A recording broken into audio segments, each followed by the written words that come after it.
four 4x6 પ્રેશરમાં તલ કાઢવાનું ચાલુ જો ઓર લઈ જો હા એકદમ નોર્મલ ઓર બતાવું છું હું પહેલી વાર હતો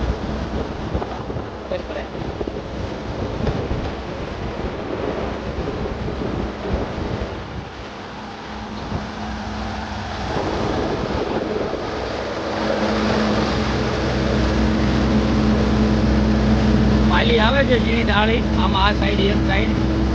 પણ એ વાવલવાથી સારું કરી નાખતું એક સાઈડ તલનો માલ ચોખ્ખો આવે